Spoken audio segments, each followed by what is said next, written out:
వికారాబాద్ జిల్లా ప్రాజెక్టు కింద ఉన్న ఆయకట్టు రైతులు నష్టపోవద్దని తాండూరు ఎమ్మెల్యే మనోహర్ రెడ్డి అన్నారు. యాలాల మండలం జుంటుపల్లి ప్రాజెక్టును నీటిపారుదల శాఖ అధికారులతో కలిసి సందర్శించారు. 15 కోట్ల వ్యయంతో జుంటుపల్లి ప్రాజెక్టు మరమ్మతులకు అంచనా వేశారు. కెనాల్స్, గైడ్ వాల్స్, తూముల రిపేర్ చేసి ప్రాజెక్టు కింద ఉన్న 4500 ఎకరాల రైతుల పంట పొలాల్లోకి నీరు పారేలా చర్యలు తీసుకోనున్నట్లు ఆయన తెలిపారు. అవిటిని కూడా ఖచ్చితంగా అన్నిటిని కూడా నిర్మించుకొని రైతుల కళ్ళలో ఆనందం చూడాలి. ఎందుకంటే ఏ రైతు కూడా ఆయకట్టు ఉన్నటువంటి పారుపడినటువంటి రైతు నష్టపోకుండా వారికి అందరికీ కూడా నీళ్ళు అందే విధంగా నేను ఖచ్చితంగా ప్రయత్నం చేస్తానని చెప్పి కూడా పత్రికాముఖంగా తెలియజేస్తున్నాను. Thank you.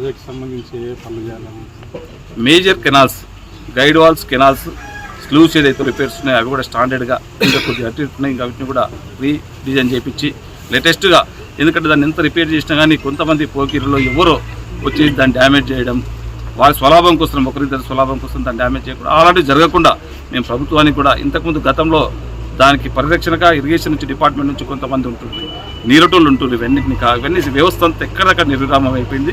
మళ్ళీ కూడా గవర్నమెంట్ నుంచే లస్కర్లు అని చెప్పి కొంతమందిని రిక్రూట్ చేసుకోవడం జరుగుతుంది. నేను మన జుంటుపల్లి కూడా కొంతమందిని అపాయింట్మెంట్ చేయడం చెప్పి నేను అధికారులకు కూడా వినియోగించుకోవడం జరిగింది. వాళ్ళు కూడా సానుకూలంగా స్పందించారు. ఖచ్చితంగా తూములు రిపేర్ కానివ్వండి, లీకేజ్ కాకుండా గైడ్ వాల్స్, ఆఖరికి 4500 ఎకరాలు పాడడానికి ఏదైతే అవసరం ఉన్నదో అన్ని పనులు చేయడానికి సిద్ధంగా. దాదాపు 10-15 కోట్లు జుంటుపల్లికి అయితే ఉన్నది. కోట్పల్లికి 110 కోట్లు కోట్పల్లికి అయితే ఉన్నది.